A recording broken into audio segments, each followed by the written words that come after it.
Greetings, my name is Cameron Miller and this is Trinity Place in Geneva, New York.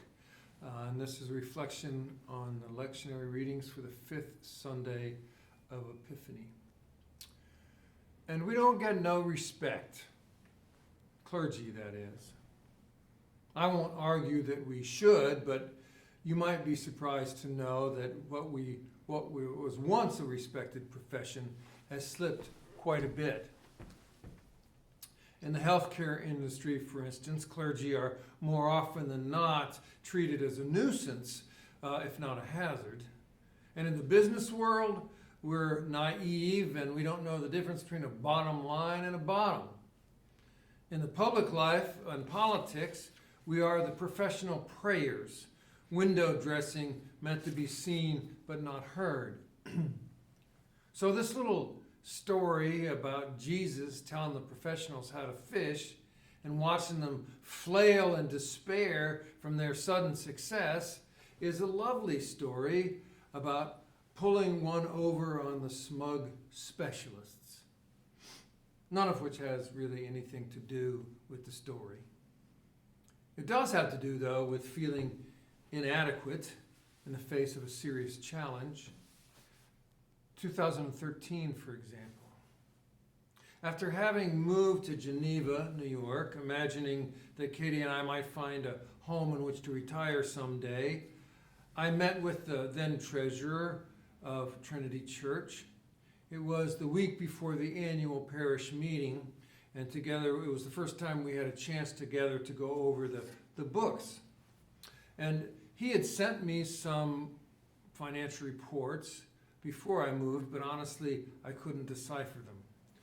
And when we finished that first session, he said to me, "You've got 5 years." Actually, I don't remember how many years it was. I just remember the finitude of it all. Now, I won't lie to you. I hurriedly calculated in my mind how many years I needed to work before retiring.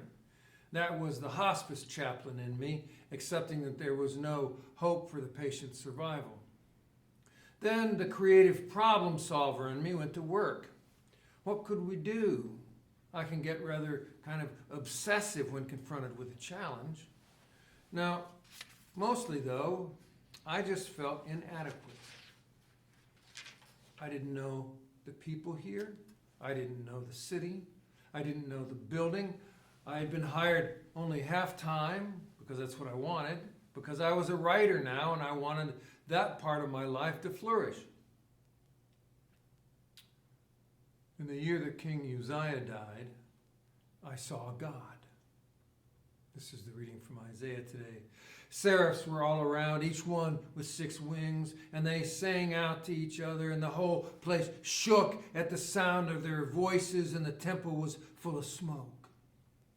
And I said, "Woe is me! I'm a creature of unclean lips, standing here in the presence of God, and I live among a people of unclean lips, and yet my eyes have seen God." Then one of the seraphs flew to me, holding a live coal that had been taken from the altar with a pair of tongs. And the seraph touched my mouth with it and cleansed my lips, so that when I heard the voice of God ask, "Whom shall I send?" I felt my lips open, and my mouth formed these words, "Here am I, send me." Now that's an amazing vision, or dream, or hallucination, but it boils down to the devastating knowledge of just how puny and imperfect and pitiful Isaiah felt in contrast to the indescribable magnificence of the Creator of the universe. And it was only then, only in the presence of his own nothingness, before the astounding everythingness of God, that he understood. Even though we cannot, God can, and sometimes does. Suddenly he understood God can and God will give us what it takes to open our mouths to say yes. Sometimes, because of God, not because of our own will or capacities, the yes comes out. And then things happen. Things happen that were supposed to happen. Sometimes, because of God and because of mystical seraphs unleashed in the world, not because of our own highly sophisticated professional selves, stuff happens. Stuff happens that wasn't supposed to happen. Stuff happens that we have nothing to do with, and stuff that makes things turn out to be okay, at least in the moment. Back in January 2013, Katie and I were living apart. She was finishing up her job in Vermont for 6 months while I set down roots here. And I tried to be positive and put a positive spin on things, but the more she knew, the more skeptical she was, and why not? Because deep down I was skeptical too. Now, you won't be filled with confidence when I tell you that my strategy was surrender. When faced with the impossible, like quitting drinking and drugs, surrender isn't a half bad idea. I don't do it very often because I'm lousy at it. I like power and control a whole lot better. But sometimes I recognize when to surrender. Surrender is when we look up and we suddenly realize how enormously inadequate we are before the task that is hovering before us. It comes on suddenly, almost in a flash, and we see how monstrously enormous God is. Surrender is when we cry uncle into the mouth of heaven and then admit that we are powerless before something that has defeated us. Sometimes, and this is the most terrifying, we surrender to something that may even have the capability to kill us. Woe is me. Woe is me, we cannot succeed. We cannot win. We cannot even survive without you, O God. That's surrender. I suspect when we hear weird stuff, like the reading from Isaiah, it's hard not to dismiss it as hallucinations or psychosis or just plain fraud. But truly, it's not all that weird.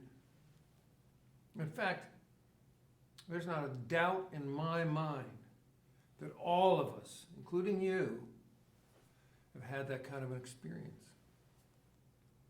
A moment of utter and astounding powerlessness before a task or an event or a threat. And our response has been some version of woe is me.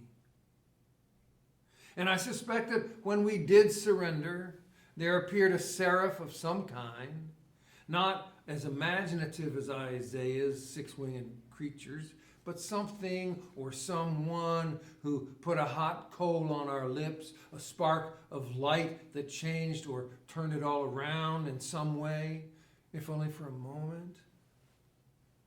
Come on, I know that's happened to you. And I thank God that it's happened to me.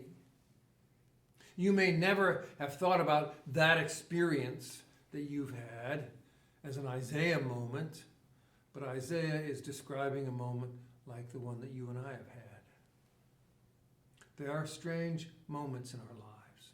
Those moments of powerlessness, when the power greater than ourselves reaches out to us once we have surrendered.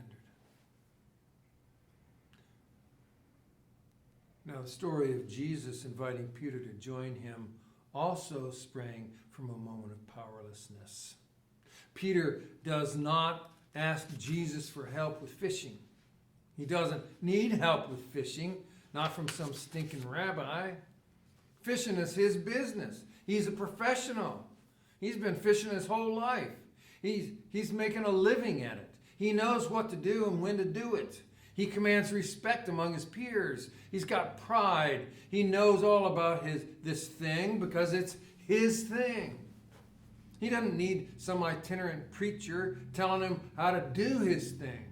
His thing has nothing to do with God. It's his thing.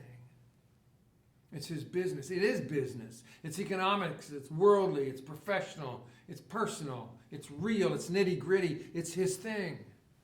In other words, it's our thing, not God's thing. Let's just get that straight, Jesus.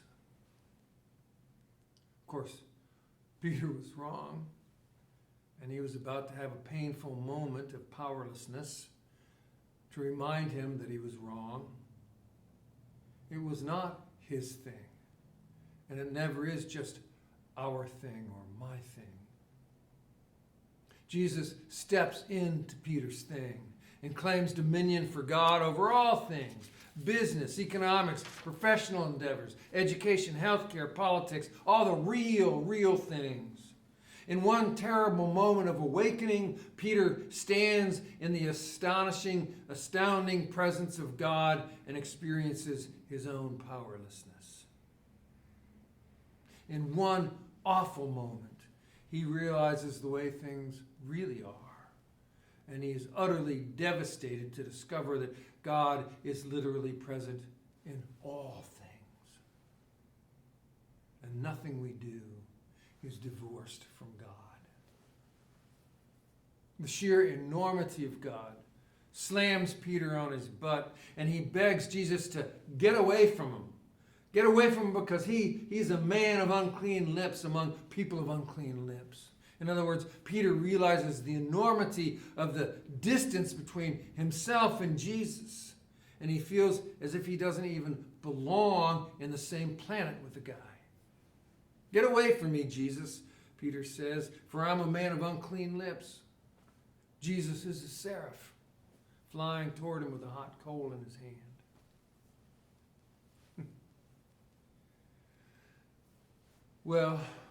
2013 turned into 2022. The story we began together is still not done. And in the meantime, we had to learn to surrender to a pandemic. Now, this is not a fairy tale. We all know that there were many hard things about 2013 and subsequently leaving the building at 520 South Main Street. Since the Inn project hasn't taken ownership yet and we're still in limbo, we know what it is to wait and wait and wait. But in my experience,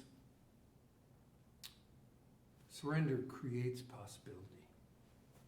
Surrender activates opportunity. Surrender to our own powerlessness makes room for the power greater than ourselves to empower us. I'm going to go out on a limb here right now and predict that there is a seraph circling right now somewhere in your life. Right now. There is a seraph just waiting to put a burning coal on your lips. And when it does, it'll consume the distance between you and God for just one moment. For just one moment long enough for you to say, I surrender. Maybe it'll even be an I surrender, send me. Maybe it'll be that kind of moment.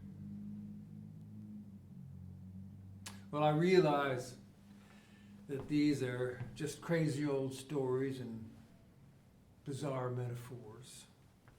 And I may sound crazy for talking about them and applying them to you and me. Surely nothing like a seraph could really happen. Not in the real world. Because in the real world, we're in charge, right?